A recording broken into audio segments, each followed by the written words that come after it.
Good morning, good morning. Hello my dear students, I am Saurabh Kumar Pandey. तो इस video में हम चर्चा करेंगे ईएससी 2025 के लिए अप्रोच क्या रहनी चाहिए।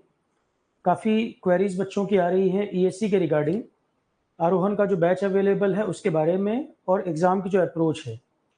ये जो सेशन है आरोहण के स्टूडेंट्स के लिए भी अवेलेबल है और ये क्लास हमारी यूट्यूब पर भी जाएगी। तो यूट्यूब पर भी कमेंट सेक्शन वगैरह में लोग अपने डाउट पूछ सकते हैं। और आरोहण का जो ईएससी 2025 का बैच चल रहा है, अवेलेबल जो बैच है, उसका लिंक यूट्यूब के डिस्क्रिप्शन में भी अवेलेबल रहेगा। मैं फिर से रिपीट कर दूं, आरोहण के जो स्टूडेंट्स हैं उनके लिए भी सेशन अवेलेबल है और यूट्यूब पर भी जाएगा सेशन। तो यूट्यूब पे जिनके जो डाउट हो कमेंट में पूछ सकते हैं। और जो बैच की डिटेल है, आरोहण का जो बैच अवेलेबल है उसकी डिटेल जो है ईएससी 2025 के लिए, वो डिस्क्रिप्शन में वीडियो के अवेलेबल रहेगा। सेशन शुरू करते हैं। पहले मैं कुछ चीज़ें बता दूं, फिर जो भी डाउट वगैरह होंगे वो आप पूछ सकते हैं।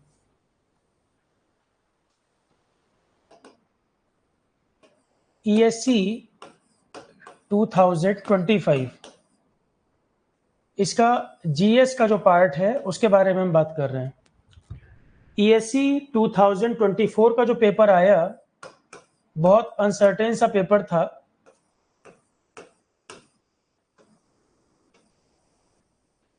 तो ईएससी 2024 का जो एक पेपर आया है, जो बच्चों ने भी पेपर लास्ट ईयर दिया होगा, बहुत अनसर्टेनिटी भरा हुआ पेपर, मतलब एक्सपेक्ट नहीं कर सकते थे इस तरह का पेपर दिया जाएगा। पर ईएससी पिछले कुछ साल से, जब से पैटर्न चेंज हुआ, पुराना पैटर्न 17 तक था, 17 के बाद जब पैटर्न चेंज हुआ तो जो नए पैटर्न में सब्जेक्ट्स हैं, सब्जेक्ट्स का नेचर ही कुछ इस तरह का है। किसी किसी साल पेपर मॉडरेट रहा है, किसी किसी साल बहुत अनकन्वेंशनल टाइप का, मतलब ट्रेडिशनली जैसा पेपर नहीं बनना चाहिए। एक एक करके हम बात करेंगे, ठीक है।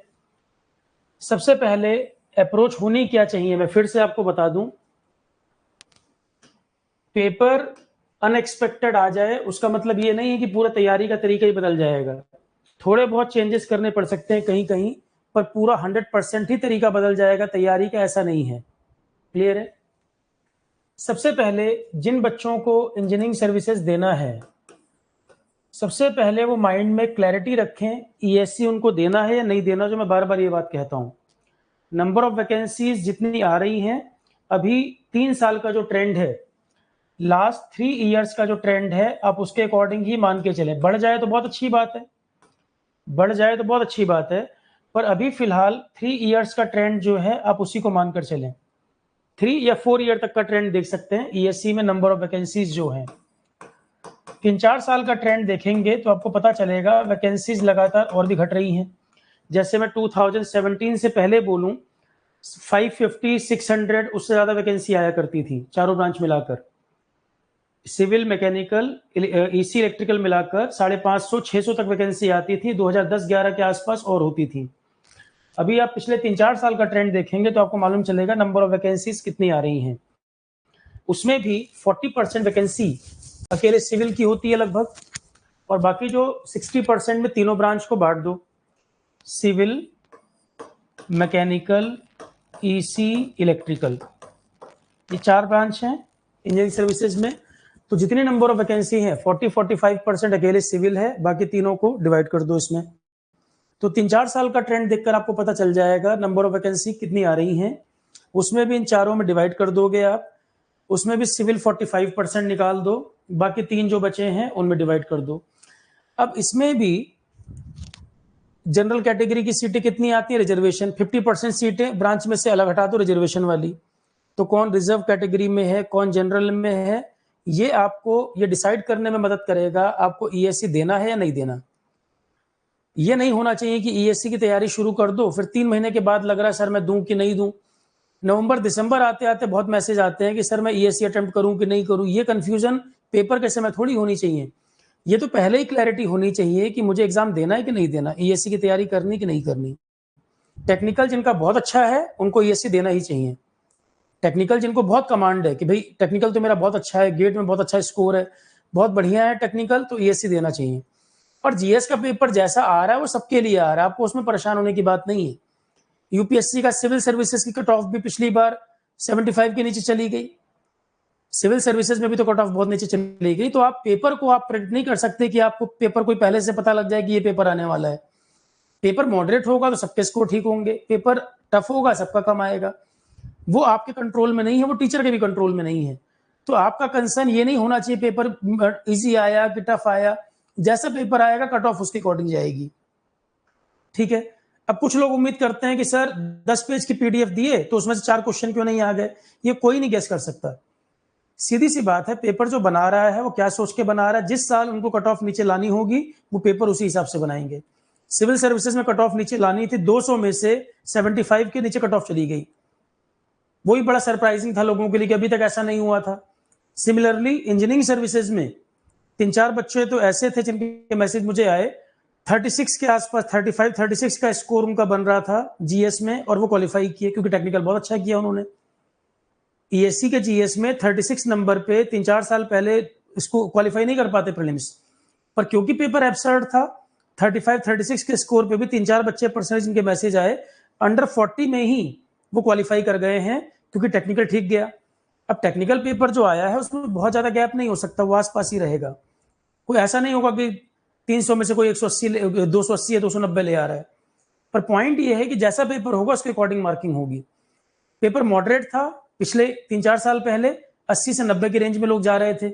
इस बार पेपर एब्सर्ड था, 50 नंबर लाना मुश्किल हो रहा था, ठीक है।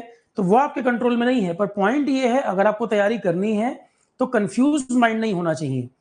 आप अपना बेस्ट परफॉर्म तब कर पाएंगे जब माइंड बिल्कुल क्लियर होगा मुझे करना क्या है। और इस एग्जाम में नहीं, किसी भी एग्जाम के लिए क्लैरिटी होना जरूरी है कि मुझे ये तैयारी करनी है, अगर करनी है तो लग कर मैं इसके लिए एफर्ट करूं। अपने पे फिर डाउट नहीं होना चाहिए, सेल्फ डाउट नहीं करना है कि मैं कर पाऊंगा कि नहीं कर पाऊंगा, 4 महीने बाद डाउट कर रहे हैं, किसी ने आके बता दिया तुमसे नहीं हो पाएगा, तुमने मान लिया, ये सब नहीं होना चाहिए। बैठ कर पहले से प्लान कर लो मुझे करना है कि नहीं करना। यदि करना है तो अपने पूरा कॉन्फिडेंस होना चाहिए एग्जाम के दिन तक, ठीक है।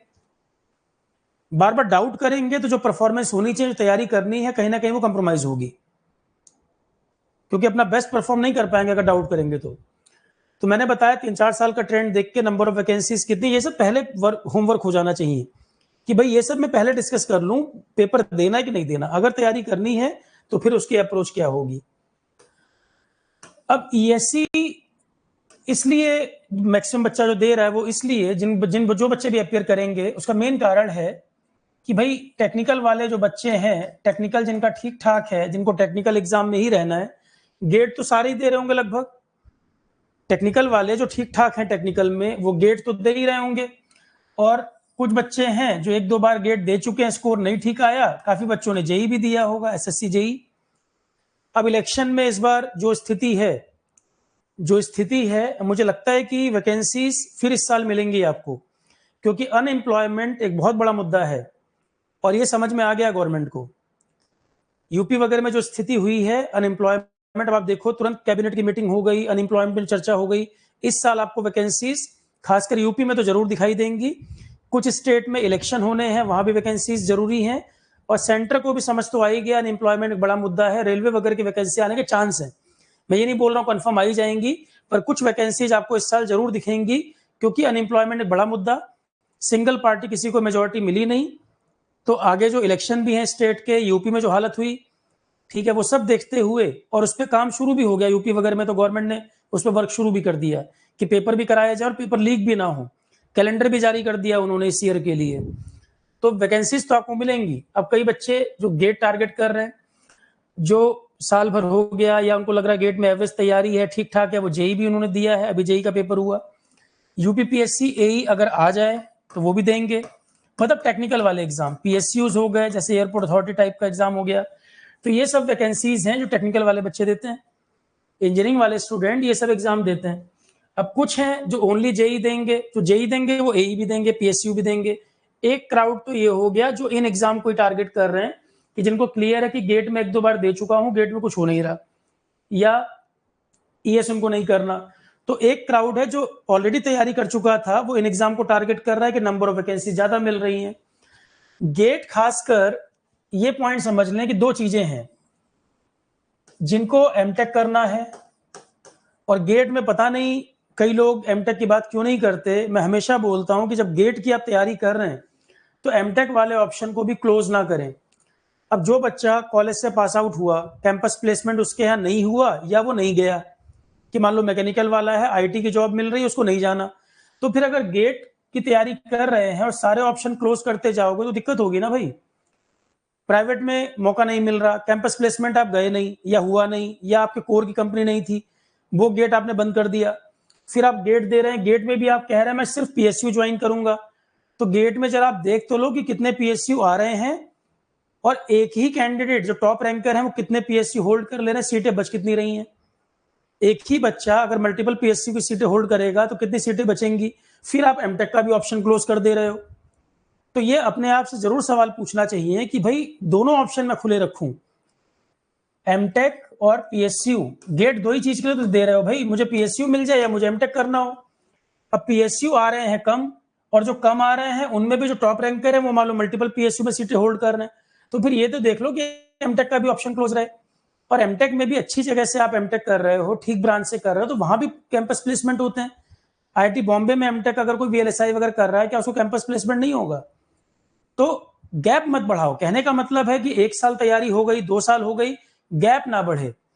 जैसे जो बच्चा पहली बार एग्जाम दिया और मान लो वो गेट में अंडर 1000 रैंक आ गई फॉर एग्जांपल, तो दूसरी बार भी अटेम्प्ट किया, या ईएससी का प्रीलिम्स क्वालिफाई किया, या बहुत क्लोज पहुंच गया। तो जो खाली बैठ के पूरा गैप करके तैयारी कर रहे हैं बच्चे, पहले बार में पेपर दिए और क्लोज पहुंचे, मान लेते हैं कि जो अच्छी रेंज मानी जाए क्वालिफाई करने के या गेट में रैंक के, उसके 5% से 10% की रेंज में आप रह गए, कि जो बेंचमार्क था कि जहां तक पहुंचना था क्वालिफाई करने के लिए या अच्छी रैंक लाने के लिए, 5 से 10% दूर आप रह गए। तो फिर ऑब्वियस सी बात है, तैयारी ठीक थी, थोड़ा क्लोज पहुंच के रह गए, तो आप सेकंड अटेम्प्ट भी गैप करके दोगे। सेकंड अटेम्प्ट भी फिर आप सोच रहे हो मैं गैप करके दे दूं, कुछ कमी रह गई उसको ठीक कर लूं, कि सिलेबस ज्यादा है, मुझे थोड़ा और टाइम चाहिए। 2 साल आपने गैप कर दिया। अब जिन बच्चों ने 2 साल गैप कर दिया, थर्ड ईयर उनको गैप नहीं करना चाहिए। मैं हमेशा इस बात को बोलता हूं। अभी सीजीपीटीएम का जो हमने बैच चलाया था आरोहण पर, बहुत अच्छा रिस्पॉन्स रहा। अभी रिजल्ट आने वाला है कुछ दिन में, काफी बच्चे आरोहण के क्वालिफाई कर रहे हैं उसमें, सीजीपीटीएम वाले में। हालांकि एनटीए ने पेपर ठीक से कराया नहीं, प्री कराया, फिर कैंसिल किया, फिर दोबारा डेट निकाली, कुछ बच्चों के सेंटर उल्टे पुल्टे डाल दिए, बहुत दिक्कत एनटीए ने उस पेपर में की। पर जितने भी क्वालिफाई करेंगे आरोहण के बच्चे उसमें बहुत होंगे। देखो एनटीए के लिए लगातार हम लोग आवाज उठा रहे थे सीजीपीटीएम में कि एनटीए ने बहुत गड़बड़ किया सीजीपीटीएम के एग्जाम में, पर क्योंकि सीजीपीटीएम के बहुत ज्यादा क्राउड तो था नहीं, तो इतना वो बात उठी नहीं। अब वही गलती नीट वाले एग्जाम में कर दी एनटीए ने, नीट वाले को भी एनटीए कराता है, वही गलती एनटीए ने नीट में की है। अब हल्ला मचना शुरू हुआ कि एनटीए का काम करने का तरीका क्या है। इतना इरेगुलर तरीके से सीजीपीटीएम कराया था कि सारे परमुटेशन कॉम्बिनेशन गड़बड़ी वाले सब लगा दिए, जितनी गलती वो कर सकते थे। हालांकि अब उसका रिजल्ट आने वाला है, काफी बच्चे उसमें क्वालिफाई कर जाएंगे। सीजीपीटीएम के जब मैं इंटरव्यू करा रहा था, हर बच्चे का इंटरव्यू, जितने बच्चे एनरोल्ड थे सबका इंटरव्यू भी हुए, उसमें काफी बच्चे ऐसे थे जिनका गैप ईयर जब मैं देख रहा हूं, 8 साल गैप, 9 साल गैप, 6 साल गैप, काफी क्राउड उसमें ऐसा था जिनका गैप 5 साल से ज्यादा। और जब मेरी उनसे बात हो रही, उन्होंने कहा सर तैयारी कर रहे थे, बस तैयारी कर रहे थे। क्यों तैयारी करते चले गए? क्योंकि कहीं ना कहीं कोचिंग के और यूट्यूब में कई लोग बोल रहे हैं, या मुझे कहने में कोई हेजिटेशन नहीं है, कई टीचर भी होंगे कि जो आपको लगातार बैच पे बैच ज्वाइन करने को बोल रहे हैं, बार बार बोल रहे हैं ये तैयारी करो, ये फीस दो, वो ज्वाइन करो, बार बार ये करते रहो, पर ये नहीं कह रहे कि अगर तुम्हारा गैप 2 साल से ऊपर बढ़ रहा है तो या तो कहीं प्राइवेट अप्लाई कर दो, कुछ नहीं हो रहा चाहे ट्यूशन पढ़ाओ तुम, चाहे तुम एमटेक ज्वाइन करो, कुछ ना कुछ करो, खाली मत बैठो। तीसरा साल जो है, देखो 2 साल गैप भी किनको करना है? जो बच्चे जस्ट पास आउट हुए हैं। कैंपस प्लेसमेंट जो अपीयरिंग स्टूडेंट है, पहले वो ध्यान दे। 3 कैटेगरी में डिवाइड करता हूं मैं इसको। सबसे जरूरी बात यही है डिसीजन लेना, करना क्या है। जो कॉलेज अपीयरिंग स्टूडेंट हैं, college student 3rd year 4th year वाले, 3rd ईयर 4th ईयर वाले कैंपस प्लेसमेंट अपीयर जरूर हूं, जाना नहीं जाना बात की बात है। कई बच्चों ने मुझे बोला कि सर कॉलेज में कैंपस आया, मैं बैठा ही नहीं। अरे क्यों नहीं बैठे? ज्वाइन करते नहीं करते बात की बात थी, पर कैंपस में अपीयर तो करो। आपको थोड़ी पता कि 2 साल बाद क्या स्थिति होगी। या तो अपने पे कॉन्फिडेंस इतना जबरदस्त हो कि मैं कैंपस से बैठूंगा नहीं और 1-2 साल में जॉब मिल जाएगी। कैंपस में अपीयर जरूर करना चाहिए, क्योंकि बड़ी दिक्कत होगी कि कैंपस में भी अपीयर नहीं किए, एग्जाम नहीं निकला, फिर उसके बाद 3-4 साल गैप कर रहे हो, फिर परेशान फ्रस्ट्रेट हो रहे हो, सर अब मैं क्या करूं। तो जो 3rd ईयर 4th ईयर वाले हैं, सबसे पहले तो कैंपस प्लेसमेंट वगैरह की अपॉर्चुनिटी आए उसको छोड़ो नहीं। नंबर ऑफ वैकेंसीज का ट्रेंड वो नहीं है जो 8-10 साल पहले हुआ करता था, ये बिल्कुल दिमाग में क्लियर कर लीजिए, ठीक है। अब जो बच्चे जस्ट पास आउट हुए हैं और पास आउट होने का पहला ही साल था, तो भाई टेक्निकल पे कमांड करने के लिए जो आप पढ़ रहे हैं पहला साल तो आपको लग ही जाएगा सिलेबस कंप्लीट करने में। प्रिपरेशन का फर्स्ट ईयर 3-4 महीने एनर्जी लेवल बहुत हाई रहता है कि ये पेपर तो मैं पक्का निकाल लूंगा, ये पढ़ लूंगा, वो पढ़ लूंगा, टॉपर को सुन लूंगा, सब कर लूंगा। पहले साल एनर्जी लेवल बहुत हाई, बहुत मेहनत करते हैं। और गैप करके पढ़ रहे हैं तो आपको दिमाग में ये भी नहीं आ रहा कि गैप बढ़ रहा है, पूरी मेहनत आपने फर्स्ट ईयर में की। फर्स्ट ईयर इतना पढ़ने के बाद अगर आप 10% के रेंज में भी क्वालिफाई नहीं हो पाए, मान लो 10% का मतलब है जो कट ऑफ है या अच्छी रैंक लाने का जो बेंचमार्क, जो कट ऑफ थ्रेशोल्ड रहा, आप उससे अगर 10% दूर हो तो फिर आप सेकंड ईयर अगर गैप कर रहे हो तो भी चल जाएगा। सेकंड ईयर अगर गैप कर रहे हो तो भी समझ में आता है कि चलो इतने क्लोज पहुंच रहे हो तो कम से कम सेकंड ईयर अगर पीएसयू नहीं मिला तो एमटेक में, आईआईटी वगैरह में अच्छी ब्रांच पा जाओगे, इतना क्लोज तो पहुंच जाओगे। इसका मतलब ये है कि टेक्निकल में आप बहुत अच्छे हो चुके हो, ठीक है। गेट का स्कोर भी 2 साल वैलिड रहेगा, तो सेकंड ईयर भी अगर कर रहे हो तो सेकंड ईयर भी और बेटर परफॉर्म करना तब। पर ये नहीं कि सेकंड ईयर गैप कर दिया और फ्रस्ट्रेट हो रहे हैं कि मेरा क्या होगा, ये नहीं होना चाहिए। कन्विक्शन होना चाहिए कि मैं करूंगा अच्छे से। तब 2 साल के गैप के बाद तीसरे साल गैप मैं कभी रिकमेंड नहीं करता हूं। 14 साल हो गए पढ़ाते पढ़ाते, मैंने कभी 3rd ईयर गैप करने को नहीं बोला। अगर 3rd ईयर गैप जा रहा है तो बेटर है कुछ ना कुछ साथ में कर लें, चाहे आप ट्यूशन पढ़ाएं, चाहे आप कोई प्राइवेट कंपनी ट्राई करें, अप्लाई सब जगह कर दो जहां जहां कर सकते हो। आपके बैचमेट कहीं जॉब में है, उनसे बात करके अप्लाई कर दो, जो जो तुम्हारे सोर्सेज हो सकते हैं अप्लाई करो सब जगह।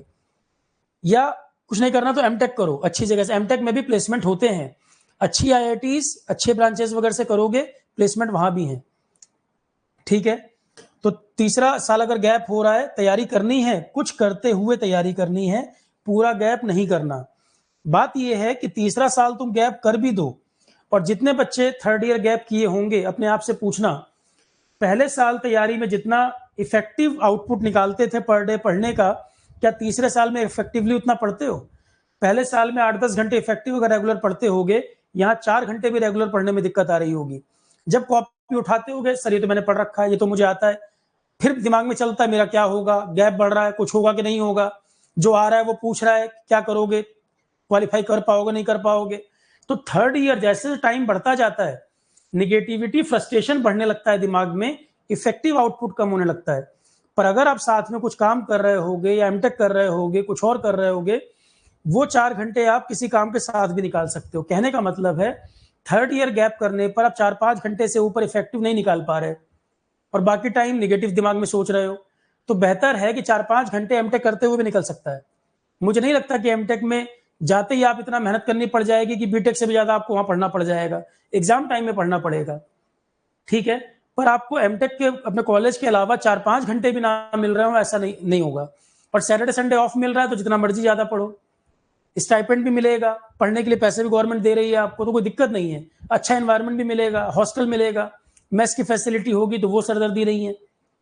तो एमटेक करने के साथ साथ भी 3rd ईयर में तैयारी आप कंटिन्यू कर सकते हैं। और एमटेक में जाओगे भी तो मेजोरिटी बच्चे वही मिलेंगे कि जो एमटेक भी कर रहे हैं, साथ साथ तैयारी चल रही है। क्योंकि 4-5 घंटे से ऊपर 3rd ईयर तैयारी में खाली बैठोगे तब भी, एमटेक करोगे तब भी उतना ही समय दोगे। तो बेटर है एमटेक करते हुए करोगे, डिग्री कम से कम बढ़ जाए, एम्प्लॉयबिलिटी के चांसेस बढ़ जाए कि और जगह एम्प्लॉयमेंट जनरेट हो सकता है कुछ ना कुछ, ठीक है। तो पहली बात तो ये हो गई।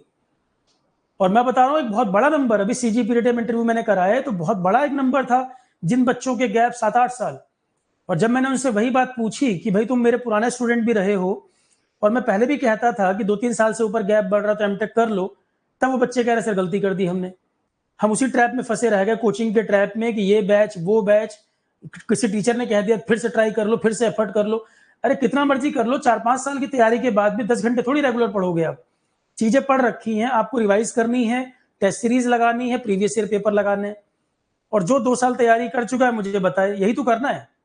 अगर 2 साल किसी ने तैयारी को दी है, मैं मानता हूं इंजीनियरिंग सर्विसेज सिलेबस ज्यादा है, कहीं कहीं 2 साल लग गए, तो क्या तीसरे साल की तैयारी में आपको उसको रिवाइज ही तो करना है, टेस्ट सीरीज लगानी है, प्रीवियस ईयर पेपर लगाना है। तो अगर आप स्टार्टिंग से ही 4-5 घंटे रेगुलर जॉब के साथ या एमटेक के साथ करोगे, क्या वो नहीं हो पाएगा रिवीजन? और पूरा गैप कर दोगे तब भी उतना ही होगा। फिर गैप भी बढ़ रहा है, नंबर ऑफ वैकेंसीज भी कम हो रही हैं, तो उतना रिस्क नहीं लेना, मैं समझाना ये चाह रहा हूं। पर इतने लोग गाइड करने वाले हैं यूट्यूब के ऊपर, कोचिंग वाले टीचर, इतने तरह की बातें। जो जेन्युइन टीचर होंगे कई सारे, वो बोलेंगे कि भाई एमटेक कर लो।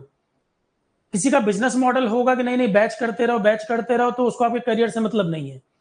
जो सही मायने में टीचर होगा वो आपको बोलेगा भाई गैप बढ़ रहा है तो कुछ करो, कम से कम खाली मत बैठो, ये तो फ्रस्ट्रेशन आएगा।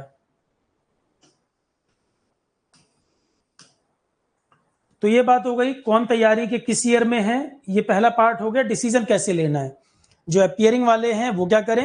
अपियरिंग वाले सबसे पहला एफर्ट तो अपने कैंपस प्लेसमेंट के लिए करें। जिस कॉलेज में जो पढ़ रहे हैं, कैंपस प्लेसमेंट अगर है, पूरा एफर्ट उसके लिए जरूर करें। उसको ग्रांटेड नहीं लें, उसकी तैयारी पूरी तरह करनी चाहिए। भाई इंजीनियरिंग में आप गए थे कि जॉब मिलेगी, जब जॉब मिलने का टाइम आ रहा है, कई लोग कह रहे हैं सर मैं अपियर ही नहीं कर रहा हूं, तो ये सब बेवकूफी का काम नहीं करने। कैंपस प्लेसमेंट को पूरी तरह अच्छे से दो। ज्वाइन करना नहीं करना बाद में, क्या वो बात की बात है। तैयारी चल रही है, तैयारी पैरेलल चलने दो, ताकि एक लेवल पर आकर डिसाइड तो कर पाओगे कि मुझे इस तरफ जाना है कि इस तरफ जाना है।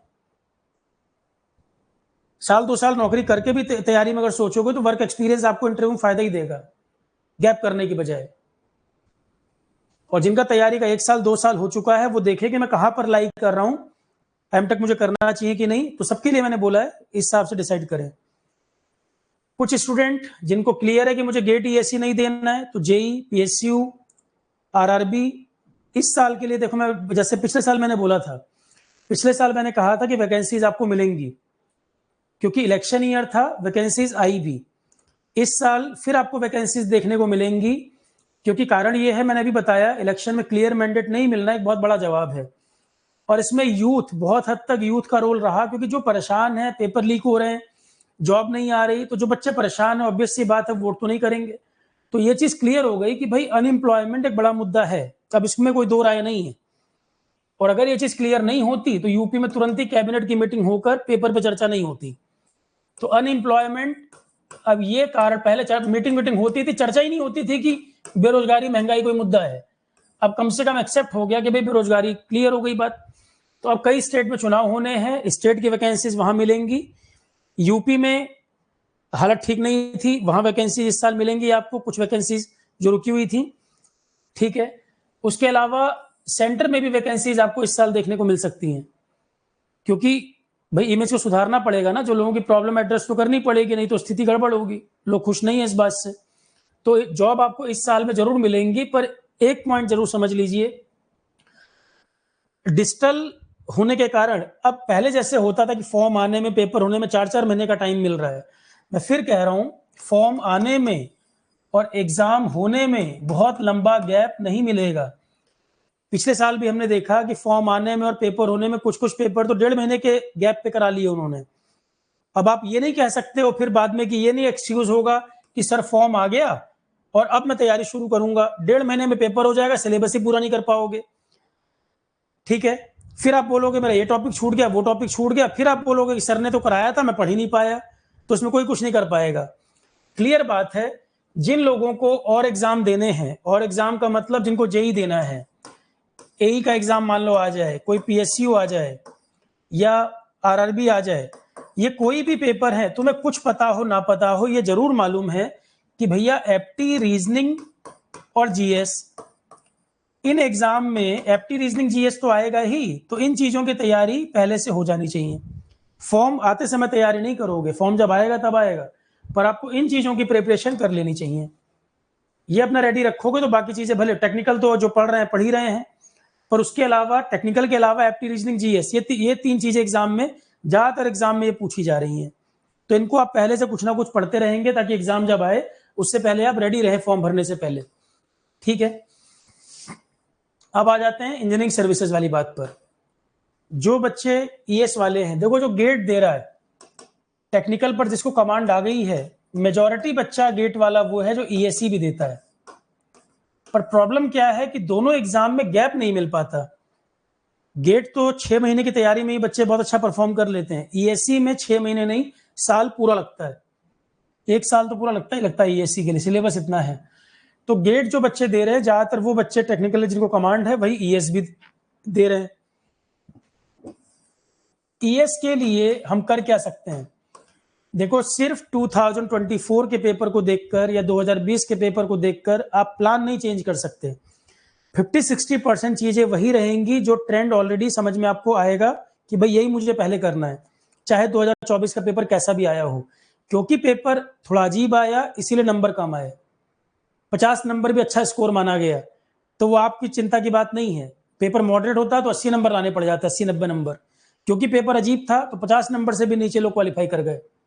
ठीक है, ईएससी में गड़बड़ कहां हुआ देखो, एक तो मैं हमेशा बोलता हूं 2 सब्जेक्ट मैथ्स एफटी, और अपना दिमाग लगा के बात करना। टीचर भी कोई ज्योतिषी नहीं कि भविष्यवाणी कर रहा हूं यहां, मैं आपसे खुद ही पूछ रहा हूं। अब आप मुझे बताओ, जो बच्चा गेट देगा, लॉजिक में कैसे बता रहा हूं, जस्टिफाई भी कर रहा हूं मैं, जिसको भी गेट देना है, क्या मैथ्स एफटी के बिना गेट में अच्छा परफॉर्म कर सकते हो आप? जरा मुझे सिंपल सा जवाब दो। टेक्निकल आप कितना ही बढ़िया कर लो, अगर मैथ्स एफटी आपका अच्छा नहीं है तो जिस तरह के गेट में हाई स्कोर जा रहे हैं, क्या मैथ्स एफटी के बिना गेट अच्छा कर लोगे आप? सीधी सीधी बात बताओ मुझे। अब मुझे बताओ कि फरवरी में ही गेट होना है, फरवरी 3rd वीक में ईएससी हो जाता है, तो मैथ्स एफटी तो ऑलरेडी तैयार करके गए होगे ना। क्वेश्चन चाहे लेंदी आए चाहे जैसे मर्जी आए, पर सबसे ज्यादा तो ये पढ़ाई हुआ है आपने। तो क्या मैं ये बोल दूं कि ईएस के लिए मैथ्स एफटी छोड़ के पहले तुम एथिक्स पढ़ लो? कोई लॉजिक नहीं है इस बात का। इस बार मैथ्स ईएस में कैसा भी आया हो, क्वेश्चन लेंदी थे बहुत, है ना। ये दिक्कत है कि क्वेश्चन बहुत लेंदी थे सर, लेंदी थे, टाइम लगा, नहीं बने तो कट ऑफ नीचे आ गई अपने आप। पेपर 1 इसीलिए स्कोर नहीं हो पाया ना कि मैथ्स एफटी स्कोरिंग था। इंजीनियरिंग वाले स्टूडेंट गेट के लिए मैथ्स एफटी पढ़ते हैं, और इंजीनियरिंग किए हैं तो मैथ्स एफटी में अच्छे भी हैं वो, इसी को उन्होंने टफ कर दिया, अपने आप कट ऑफ नीचे हो गई। हर बार ये मॉडरेट आता था, स्कोर 80-90 बनता था, क्योंकि बाकी सब्जेक्ट तो जैसे आते थे वैसे आते थे, पर ये 2 सब्जेक्ट उन्होंने यहाँ पे ट्रिक खेल दी, तो यहाँ पे अपने आप ही मार्क्स हो गए नीचे। तो आपको चिंता का विषय नहीं, आपको सीधी सी बात है, अभी भी पढ़ते आप सबसे ज्यादा यही हो, मैथ्स एफटी। तो अभी भी ईएस की तैयारी के लिए मैथ्स एफटी ये सबसे इंपॉर्टेंट है, ये पहले तैयार करना चाहिए, क्योंकि जो गेट में भी कॉमन है ईएस में भी कॉमन है, वो पहले ही पढ़ोगे आप। और इंजीनियर के लिए मैथ्स से आसान सब्जेक्ट नहीं हो सकता। अब कोई डिप्लोमा वाला स्टूडेंट हो, 11th-12th मैथ्स नहीं पढ़ा हो, उसके लिए मैथ्स टफ है, पर जो 11th-12th भी मैथ्स पढ़े हैं, जेई की तैयारी किए हैं, गेट दे रहे हैं, उनको तो मैथ्स एफटी करना पड़ेगा, क्योंकि फरवरी में ही गेट होना है, फरवरी में ही ईएस होना है। गैप टाइम भी उतना नहीं है कि आप इसको छोड़ सको। सबसे पहले आपको यही करना पड़ेगा, चाहे इस बार कैसा ही आया हो, अगली बार के लिए भी यही पहले करना पड़ेगा। अगर इसमें उन्होंने फिर से टफ कर दिया, लेंदी कर दिए, कट ऑफ नीचे आ जाएगी। इस बार जैसे 50 नंबर भी बहुत ज्यादा बड़ी बात थी, 40 नंबर भी लोगों को ज्यादा लग रहा था, तो अगर इसको घुमा दिया, टफ कर दिया, तो फिर से वो नीचे आ जाएगा। तो अकॉर्डिंगली सबके लिए होगा, अकेले आपके लिए नहीं हो रहा है वो। 3rd नंबर पे और 4th नंबर पे क्या सब्जेक्ट करें, तो मैथ्स एफटी अभी भी टॉप प्रायोरिटी पर सबसे पहले तैयार करना चाहिए, ये आपको सबसे आसान पड़ेगा पढ़ने के लिए। क्लियर है? 3rd और 4th नंबर पर क्या रखें? 3rd नंबर पे जो मैं हमेशा आपको बोलता रहा हूं, एनवायरनमेंट। इस बार 4-5 क्वेश्चन थे, एनवायरनमेंट क्वेश्चन कम आए थे, पर एनवायरनमेंट बन गया था। जो मैंने पढ़ाया था एनवायरनमेंट उतने से बन गया था, नहीं बनाओ तो मुझे बता देना। एनवायरनमेंट जितना मैंने करा रखा है आपको, एनवायरनमेंट उतने से हो गया था, ये क्वेश्चन बने थे, पर क्वेश्चन कम आए थे। थोड़े और ज्यादा क्वेश्चन आ जाते एनवायरनमेंट में तो फायदा मिल जाता इस बात का, एनवायरनमेंट बनता। और इस बार क्वेश्चन बने भी थे, पर क्वेश्चन 4-5 क्वेश्चन थे, ज्यादा नहीं आया था। एनवायरनमेंट के बाद अगला सब्जेक्ट हम रखते हैं एथिक्स। एथिक्स के क्वेश्चन पिछले कई साल में ठीक आए हैं, एक आध साल छोड़ दे तो बाकी हर साल एथिक्स ठीक पूछा गया था। इस साल क्वेश्चन इसके काफी अजीब थे, एथिक्स इस बार आसान नहीं था। 2 क्वेश्चन शायद मुझे लग रहा है 2-3 क्वेश्चन ठीक थे, बाकी क्वेश्चन बहुत एब्सर्ड थे। एब्सर्ड मतलब कोई लिमिट नहीं है, इतने सारे थिंकर, इतने सारे फिलोसोफर, 100 घंटे भी पढ़ा दिया जाए तो भी गारंटी नहीं दे सकते आप। जैसे क्वेश्चन इस बार पूछे गए थे, कहीं से कुछ भी पूछा उन्होंने। पर एथिक्स में क्या है कि जो मैंने पढ़ाया है ये आपको समझ में आसानी से आएगा, खुद सेल्फ स्टडी करके नहीं समझ आने वाला एथिक्स। जो मैंने पढ़ाया है, छोटा सब्जेक्ट है, कम से कम उसको कर सकते हो, क्योंकि 17 से लेके 24 तक में 24 ही अकेला वो साल है जब एथिक्स बहुत गंदा पूछा गया है। बाकी सारे साल में एथिक्स के क्वेश्चन जो पढ़ाए हैं वहां से क्वेश्चन बन रहे थे। एनवायरमेंट इस साल बना है, एथिक्स में दिक्कत की है, आसान नहीं पूछा, और कहीं से भी दिक्कत की है। किसी मर्जी ने पढ़ाया हो, कोई मर्जी टीचर रहा हो, कोई मर्जी किताब रही हो, एथिक्स में कोई क्लेम नहीं कर सकता है कि जो पढ़ाया गया सीधे सीधे क्वेश्चन सारे बन गए हो। एथिक्स के क्वेश्चन गंदे थे। कहीं से भी किसी भी फिलोसोफर के बारे में पूछ लेगा और 100 घंटे को एथिक्स पढ़ा दे तो उसका कोई मतलब नहीं है। साथ में आप ये भी ध्यान रखें कि ईएससी में टेक्निकल भी करना है। पेपर आने के बाद बड़ी बड़ी बातें करना आसान है कि ये आ गया वो आ गया, कुछ नहीं। टेक्निकल भी बहुत पढ़ना है आपको, ध्यान रखो। उसके साथ साथ जीएस करना है। तो एक लिमिट तक ही पढ़ने की जरूरत है, उतने में से आ जाए तो ठीक, नहीं आए तो जो आ रहा है उतना करके चले आओ, कट ऑफ अपने आप नीचे आ जाएगी। ये मैं जरूर कह सकता हूं कि आरोहण पर जीएस जितना कराया गया है शायद उससे ज्यादा कवरेज आपको कहीं नहीं मिलेगा और उतना प्रिसाइज नहीं मिलेगा। ये बात मैं जरूर कह सकता हूं। कॉन्फिडेंस में, ओवर कॉन्फिडेंस की बात नहीं, कॉन्फिडेंस में हर टीचर हर कोचिंग अपनी तरफ से मेहनत करती है कि ये बन जाए, पर आरोहण पे जितना कंटेंट हमने दिया है, मेरा मानना है कि कंटेंट ज्यादा से ज्यादा है। कंपैरिजन भी आप कर सकते हैं भाई कंटेंट कवरेज कितनी है, पर उतने में से भी अगर नहीं आ रहा तो उससे ज्यादा टाइम अगर आप नॉन टेक में लगा रहे हो तो टेक्निकल की कॉस्ट पर लगा रहे हो, जो कि जरूरत नहीं है। ठीक है, आरोहण पे जितना कंटेंट है बिल्कुल प्रिसाइज, टू द पॉइंट और एग्जाम ओरिएंटेड। जिसने पढ़ लिए हैं सब्जेक्ट वो खुद ही बता सकता है कि पढ़ाने में कहीं कोई 1% कमी रही है क्या, और उससे ज्यादा कवरेज की जरूरत नहीं। ढूंढ ढूंढ के टॉपिक मैंने कराए हुए थे, पर अगर जानबूझ के वो कट ऑफ नीचे लाना चाहेंगे तो कोई कुछ नहीं कर सकता। सिविल सर्विसेज में इतना पढ़ाया जाता है जीएस, 200 में से 75 नंबर भी लाना आफत हो गया लोगों को। तो आप सोचो कि अगर कट ऑफ नीचे लानी होगी, उनकी प्लानिंग का हिस्सा होगा, तो कोई कुछ नहीं कर सकता। क्योंकि कंटेंट नॉलेज एक ओशियन की तरह है, कहीं से कुछ भी पूछ ले कोई तो हर चीज नहीं पढ़ सकते आप। जहां आपको टेक्निकल ज्यादा पढ़ना हो, सिविल सर्विसेज में दिन रात जीएस ही पढ़ना होता है और वहां भी 75 नंबर लाने में आफत हो गई। तो इसमें कोचिंग और टीचर और स्टूडेंट की गलती नहीं है। वहां पे ध्यान रखना है, निगेटिव मार्क कम करना है, निगेटिव से बचना है। जब इस तरह का पेपर आए निगेटिव ज्यादा नहीं करना, चाहे 40 नंबर बन रहे हो उतने करके चले आओ। निगेटिव ज्यादा कर दोगे तो जो बन रहा था वो भी चला जाएगा। तो 4 सब्जेक्ट ये हो गए। 5वें सब्जेक्ट की बात करूं मैं, अब मैथ्स सबसे अच्छा होता है इंजीनियर्स का। मैथ्स में नंबर नहीं बने इस बार लोगों के, मैथ्स में नंबर नहीं आ रहे थे, तो फिर जानबूझ के इसका मतलब पेपर सेट किया ना कि भाई स्कोर कम आए।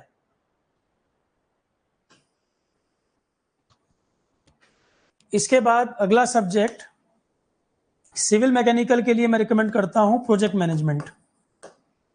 सिविल मैकेनिकल के लिए रिकमेंड करता हूं मैं प्रोजेक्ट मैनेजमेंट। अब मैंने कुछ कुछ सब्जेक्ट में बुक्स भी बोली हैं। अब किसी को लग रहा है कि मुझे नॉन टेक में और स्कोर करना है, तो किताबें ही मैंने बोली है, पर किताबें पढ़ लोगे क्या? टेक्निकल पढ़ने के बाद टाइम तुम्हारे पास है, किताबें पढ़ लोगे? मैंने किताबें बताई थी। प्रोजेक्ट मैनेजमेंट नागराजन से, मैंने आपको प्रोजेक्ट मैनेजमेंट नागराजन से नोट्स बनवाए भी थे, पढ़ाया भी था। जोसेफ हिग्नी, नागराजन, हैरिसन बर्नेस, ये 2-3 किताबें जो थी उनका कंक्लूजन से मैंने नोट्स में आपको दे भी रखा है, सोर्स भी बताया हुआ है। पर आप अपने से टाइम अगर किताबें पढ़ने में यहाँ दे दोगे, टेक्निकल बेकार कर लोगे। ये बिल्कुल माइंड क्लियर रखो। पेपर जैसा भी आए तैयारी आप एक लेवल तक कर सकते हो, ऐसा नहीं कर सकते कि टेक्निकल छोड़ के नॉन टेक पढ़ने बैठ जाओ। तो प्रोजेक्ट मैनेजमेंट मैकेनिकल सिविल वालों को ये करना चाहिए। इलेक्ट्रॉनिक्स कम्युनिकेशन वालों को आईसीटी करना चाहिए, और इलेक्ट्रॉनिक्स कम्युनिकेशन वालों से आईसीटी बना भी है क्योंकि उनके डीसीएन एक सब्जेक्ट होता है, डाटा कम्युनिकेशन नेटवर्क, उससे मैच करता है ये। आईसीटी इलेक्ट्रॉनिक्स वालों को ज्यादा आसान पड़ता है, कम्युनिकेशन क्योंकि वो पढ़ते हैं। कुछ टॉपिक जो आए भी थे इस बार आईसीटी में वो ईसी वालों से बन भी गए। तो प्रोजेक्ट मैनेजमेंट मैकेनिकल सिविल वालों के लिए और आईसीटी ईसी वालों को आसान पड़ेगा। इलेक्ट्रिकल वाले देख लें, दोनों में से जो उनको समझ आए वो उसको फॉलो कर सकते हैं। प्रोजेक्ट मैनेजमेंट में कम से कम PERT, CPM, tendering, planning, contract, इस तरह की चीजें मैकेनिकल सिविल के लिए कॉमन रहती हैं। पर्ट सीपीएम से क्वेश्चन आ जाए तो बहुत अच्छा। स्टैंडर्ड्स एंड क्वालिटी, इसमें 6 सिग्मा, टीक्यूएम, इस तरह के टॉपिक आते हैं, 6ठे नंबर पर रख दो।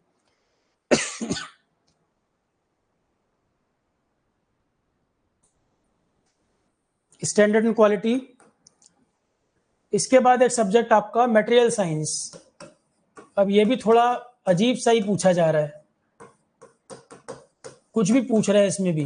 तो मटेरियल साइंस में जैसे कि मैं बताता हूं, 40% एरिया इसका है ईसी का, ईसी इलेक्ट्रिकल, 40% है मैकेनिकल का, और 10 से 20% मान लो सिविल का, कि सीमेंट का कंपोजिशन पूछ दे, स्टेनलेस स्टील की बात पूछ दे, तो वो भी मटेरियल साइंस है।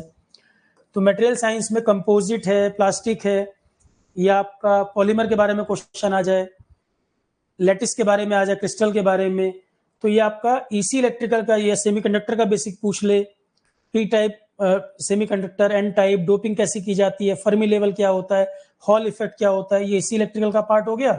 40% मैकेनिकल की साइड का और 20% सिविल का। तो जिसका जो पोर्शन है कम से कम वो रेडी कर सकता है इसमें, क्योंकि बड़ा सब्जेक्ट हो गया, तीनों को मिला दोगे तो बड़ा एरिया हो गया। तो मटेरियल साइंस ये 3 पार्ट में डिवाइड करते हैं इसको।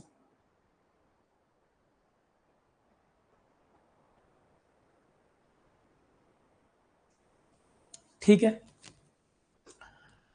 कितने सब्जेक्ट होगा? 2, 4, 6, 7, 8वें नंबर पे इसको इंटरचेंज कर दो। मैकेनिकल सिविल वाले आईसीटी देखें, बाकी लोग प्रोजेक्ट मैनेजमेंट देखें, उसको इंटरचेंज कर सकते हो। अब 2 सब्जेक्ट हैं, इसके बाद 2 सब्जेक्ट बचते हैं, एक आपका डिजाइन ड्राइंग सेफ्टी। तो 8वें नंबर में मैंने बताया आईसीटी प्रोजेक्ट मैनेजमेंट को इंटरचेंज कर दो एक दूसरे से। अब 2 सब्जेक्ट की मैं यहां बात कर लूं, basics of design drawing and safety, basics of design drawing and safety, और एक हो गया GK and current affairs. Current affair जो मैंने कराया था इस बार इसने बचा लिया, जीके करंट अफेयर जो मैंने कराया था उसके क्वेश्चन आ गए थे, पर मैं इसको बाद में क्यों रखता हूं, उसका कारण ये है, जो स्टूडेंट शुरू से अगर टाइम दे रहा है, कि मान लो जून चल रहा है और जितना कंटेंट मैंने जीके करंट अफेयर में कराया, अगर जीएस को शुरू से जून से लेके चल रहे हैं तब वो कर लेंगे इसको। अब कोई दिसंबर में आके कहेगा जीके करंट अफेयर पूरा कर लूं, तो 40-50 घंटे का सब्जेक्ट फिर वहां पे रिकमेंड करना मुश्किल हो जाएगा, क्योंकि टाइम ज्यादा खा जाएगा। जीके करंट अफेयर टाइम ज्यादा खा जाएगा, और 2 साल पुराने क्वेश्चन भी वो पूछ लेते हैं। इस साल जो मैंने कराया था तो यहां से क्वेश्चन आपके बने थे, पर मैं हमेशा इसको बाद में इसलिए बताता हूं, डिपेंड करता है कि आप तैयारी शुरू कब कर रहे हैं। अगर शुरू से तैयारी चल रही है, जून से कर रहे हैं, तो टाइमली आप सारी चीजें पूरी कर लेंगे।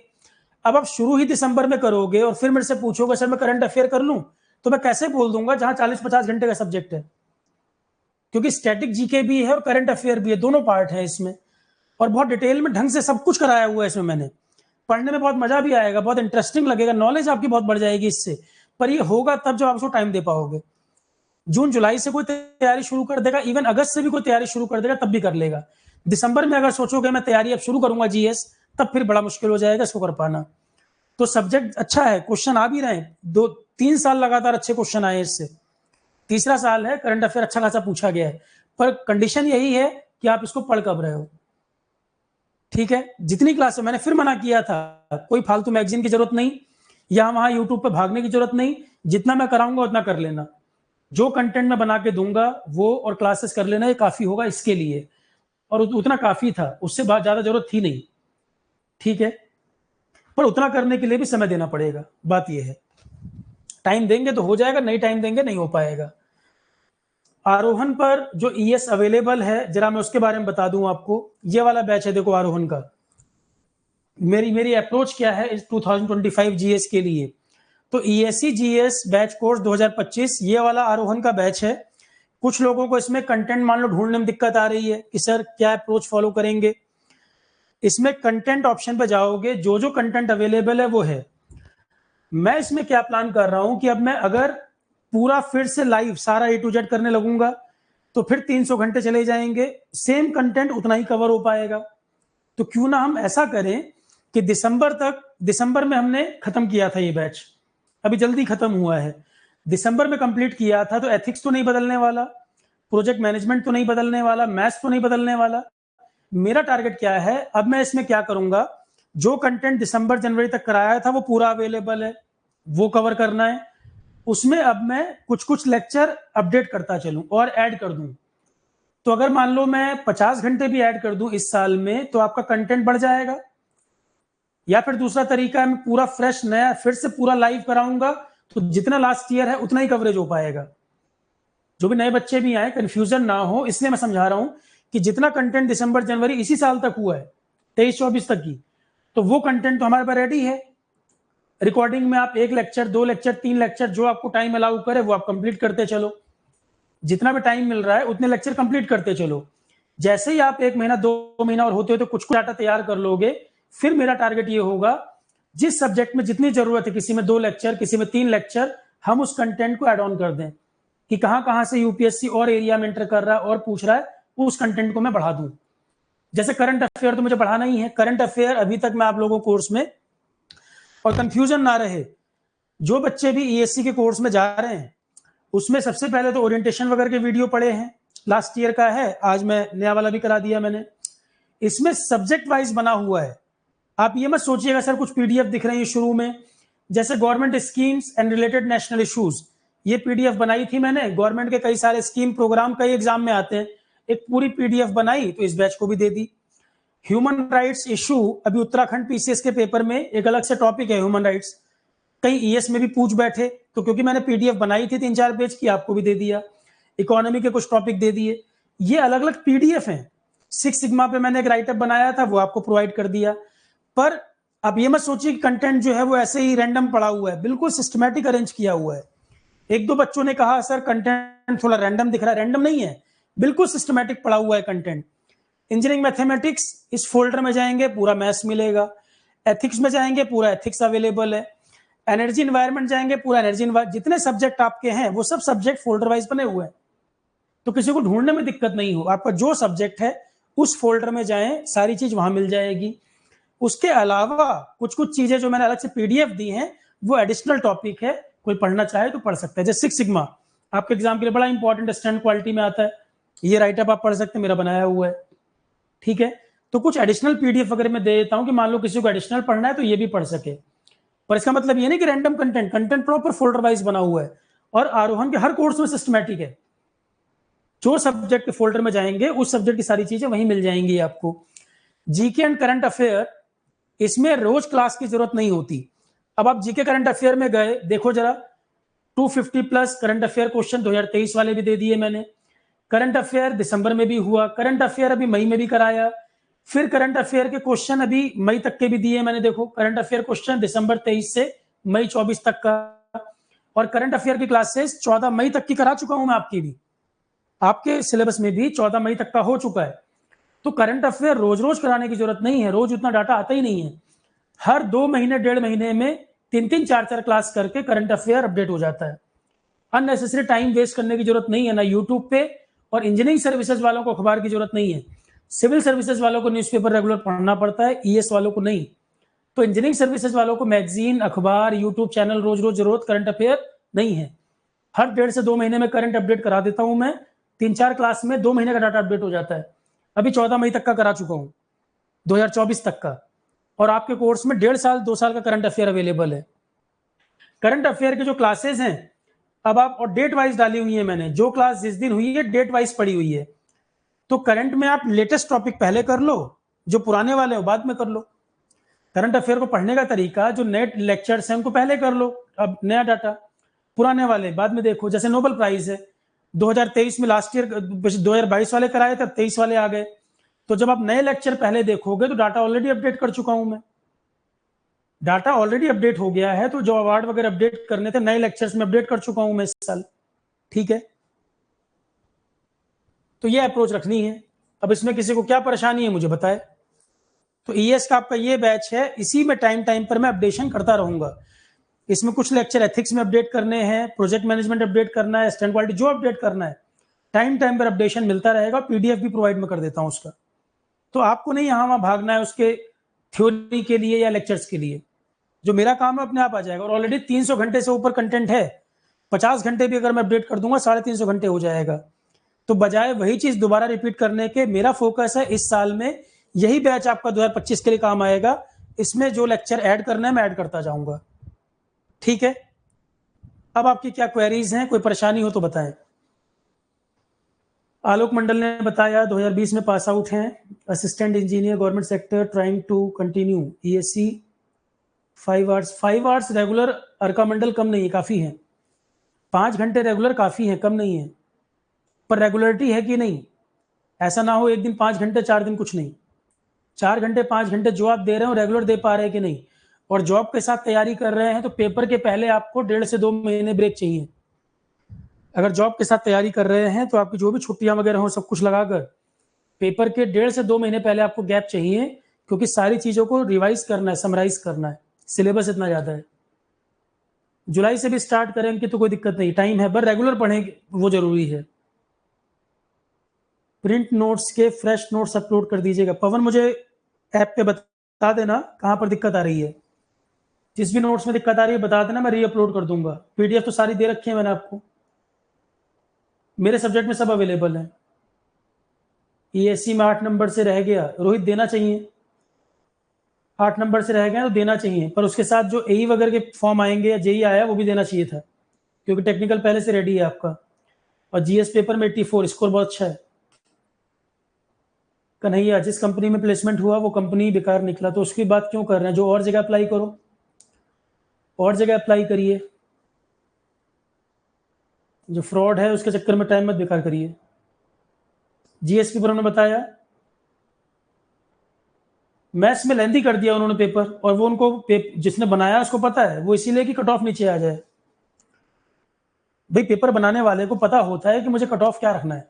सिविल सर्विस में मैं बताता हूँ ना, यूपीएससी में, ईएस में क्या, सिविल सर्विसेज में भी यही हुआ इस साल, सीडीएस के पेपर में भी यही हुआ है, इंजीनियरिंग सर्विसेज में भी, सिविल सर्विसेज में भी, सीडीएस में भी, ये तीनों यूपीएससी कराता है ना, तीनों में यही स्थिति रही है। तो जिस साल उनको पेपर टफ करना है वो टफ करना है, उसमें टीचर स्टूडेंट क्या करेंगे, बस उसमें समझदारी ये है कि निगेटिव कम करें। और दूसरी बात, इस साल मेरा फोकस ज्यादा जो रहने वाला है, जो कंटेंट अपडेट करना है वो तो हम करेंगे, साथ में क्वेश्चन मैं ज्यादा करवाऊंगा। और पिछले साल मैंने आपको बना बना के क्वेश्चन पेपर दिए थे, आपके फोल्डर में सब पड़े हैं, लास्ट में देखोगे क्वेश्चन पड़े हुए हैं, सब्जेक्ट वाइज क्वेश्चंस भी पड़े हैं और कंबाइंड टेस्ट पेपर भी पड़ा हुआ है। तो इस बार मैं क्वेश्चन प्रैक्टिस पे और ज्यादा फोकस करूंगा। जो क्वेश्चन दिए हैं वो तो पड़े ही हैं, कुछ क्वेश्चन और कराएंगे इस बार, तो ज्यादा से ज्यादा क्वेश्चन प्रैक्टिस हम कर लें वो ज्यादा जरूरी है। टेस्ट पेपर दे दिए जाएं, ज्यादा से ज्यादा क्वेश्चन करा दिए जाएं, इस बार ज्यादा फोकस मेरा इस पर रहेगा।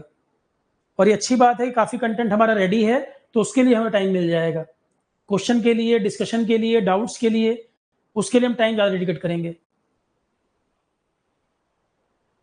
कन्हैया कुमार, आईआईटी एनआईटी वाले क्वालिफाई ज्यादा क्यों करते हैं, उनके रेगुलरिटी है और टीम बहुत अच्छी रहती है, कि 4-5 बच्चे अगर आईआईटी एनआईटी वाले हैं, उनको अपना करियर ओरिएंटेशन पता है, यहाँ वहाँ डेविएट नहीं होते, उनको मालूम है क्या पढ़ना है, कितना पढ़ना है, गार्बेज नहीं पढ़ना है, टू द पॉइंट पढ़ना है, एग्जाम ओरिएंटेड पढ़ना है। वो प्रीवियस ईयर एनालिसिस करेंगे, जिस सब्जेक्ट को जितना टाइम देना उतना देंगे, क्वेश्चन प्रैक्टिस ज्यादा करेंगे, यही करते हैं। और स्पेशल क्या है, प्लस टीम एफर्ट होता है, किसी का कोई सब्जेक्ट कमजोर है, कोई दूसरा हेल्प कर दे रहा मान लो, और रेगुलरिटी मेंटेन रहती है, टारगेट क्लियर, हमें ये करना है, माहौल बन जाता है ना वहां, अच्छा टीम अच्छी बन जाती है।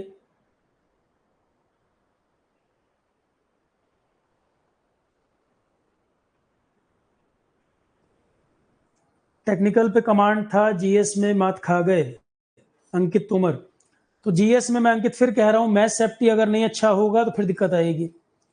पेपर कितना भी गंदा आया हो मैथ सेफ्टी का, पर मैथ सेफ्टी अगर गड़बड़ ज्यादा हो गया कि कुछ भी नहीं बना है, तो प्रॉब्लम वहीं आएगी। पेपर होने के बाद आप एनालिसिस करेंगे, आपको पता चल जाएगा कि अगर यहाँ इंजीनियर गड़बड़ कर देगा तो लेंथी क्वेश्चन भी आए हों, पर काफी लोग करके भी आए होंगे, और टाइम उसमें गया तो ऑब्वियस सी बात है, मैं बार बार बोल रहा हूँ, मार्क्स नीचे आ गए। बहुत कम लोग मिलेंगे जो 120 130 क्लेम कर रहे हैं उस पेपर में। और 24 वाला पेपर डिस्कशन भी किसी दिन रखूंगा, मैं आपको दिखा भी दूंगा कि क्या क्वेश्चन बन सकते थे। उस पेपर को डिस्कस करो नहीं करो कोई सिर पैर नहीं, कोई मतलब नहीं है, पर एक आध बच्चों की डिमांड थी सर पेपर डिस्कस कर लीजिए, तो किसी दिन पेपर डिस्कशन रख लेंगे। आप खुद देखोगे उसमें कौन कौन से टॉपिक आपने कभी सुने भी हैं, ऐसे ऐसे क्वेश्चन थे। ये अलग बात है कि कोई उसकी आंसर की निकाल दे, कोई पेपर होने के बाद डिस्कशन कर ले, बड़ी बड़ी बातें कर दे। सारी बात की एक बात यह है, पेपर था बहुत बकवास, क्लियर मैं आपसे कह रहा हूं। आंसर देने में भी बता दूंगा इसका ये आंसर हो जाएगा, ये क्वेश्चन आया, ये बन गया, पर ओवरऑल पेपर, चाहे टीचर की बात करो या स्टूडेंट के लिए बात करो, पेपर बहुत एब्सर्ड था, बहुत बकवास था। ओवरऑल पेपर में बहुत कुछ करने के लिए था नहीं, बाद में गूगल सर्च करके आंसर निकाल दो, उस पर बड़ी बड़ी बातें कर दो, कोई मतलब नहीं है। जिस टीचर ने जिस समय क्लास कराई होगी, बच्चों को अच्छी तरह पता होगा कि ये क्लास से आया भी कि नहीं आया, चाहे कोई कितना ही क्लेम कर ले। भाई जो टीचर कह रहा है कि ये मेरा पढ़ाया आया या नहीं आया, तो बच्चों को तो पता है ना ये बात की क्लास में भी कराया था नहीं कराया था, या पेपर होने के बाद झूठ बोल रहे हैं। ये स्टूडेंट से बेटर तो कोई नहीं जान रहा। जो जिसका स्टूडेंट है पेपर दे के आया उसको मालूम है भाई ये आया था इनकी क्लास से, ये नहीं आया था।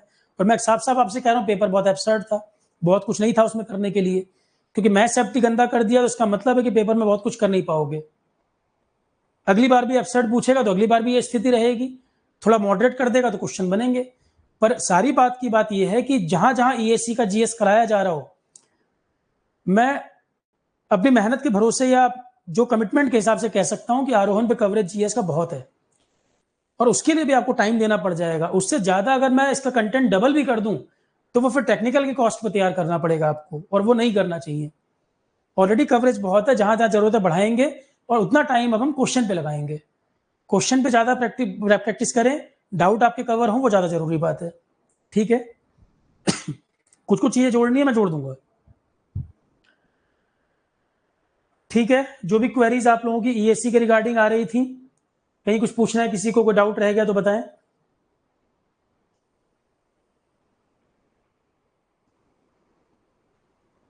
अब जो जो सब्जेक्ट पढ़े होंगे, जैसे एनवायरमेंट किसी ने पूरा पढ़ा होगा, उसको पढ़ते ही समझ आ गया होगा सर इससे ज्यादा क्या कराएंगे।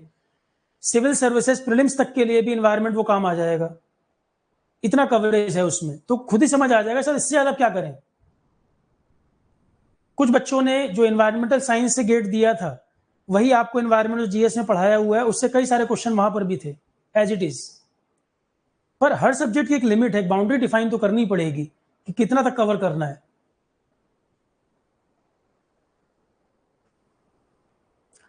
ठीक है, चलो class, thank you all of you. कोई डाउट किसी का होगा तो यूट्यूब में कमेंट सेक्शन में पूछ लीजिएगा, आरोहण वाले जो स्टूडेंट हैं ऐप में चैट बॉक्स में पूछ लीजिएगा, और यूट्यूब पे जो बच्चे सेशन देखें जिनको ईएससी इनरोल करना हो, बैच का लिंक भी वहां पर प्रोवाइड कर देंगे, वहां से देख सकते हैं। और कुछ लोग हैं जो आरोहण पे डिस्काउंट ऑफर चल रहा है वो उस पर क्लिक नहीं कर रहे हैं, तो अननेसेसरी पूरी फीस पे करने की जरूरत नहीं है। 35% फ्लैट ऑफर आरोहण का ऑलरेडी चल रहा है, और इसका जो कूपन है उसका नाम है सेव 35। इस पर क्लिक कर देंगे, अपने आप फीस कम दिखा देगा, और जो फीस है उससे कम दिखा देगा। 35% फ्लैट ऑफर, सेव 35 उसका कोड है। इंस्टॉलमेंट पर ये ऑफर अप्लाई नहीं होता है। अब ऐसा तो नहीं हो सकता इंस्टॉलमेंट भी कर दें फिर ऑफर भी अप्लाई हो जाए। जो इंस्टॉलमेंट ऑप्शन ऑप्ट करेंगे उस पर ये अप्लाई नहीं होता। और फीस भी आरोहण पे उतनी नहीं है कि जिसके लिए किसी को परेशान होना पड़े इंस्टॉलमेंट के लिए।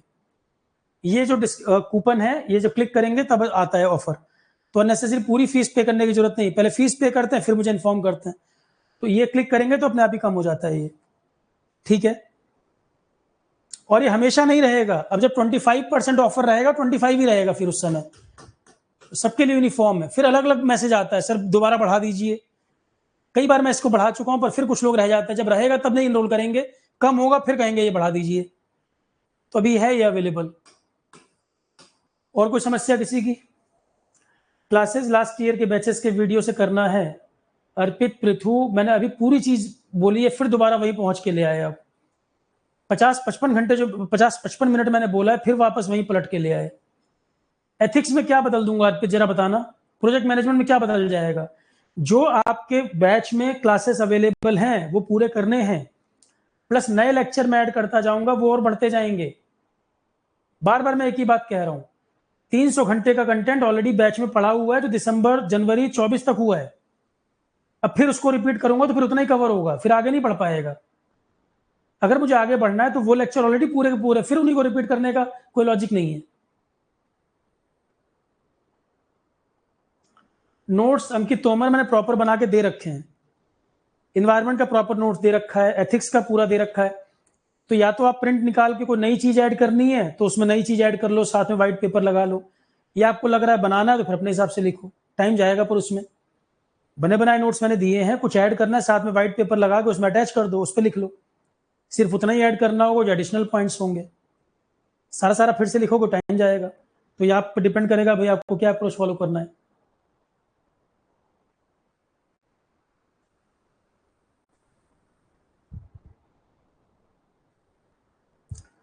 ठीक है चलो class, thank you all of you.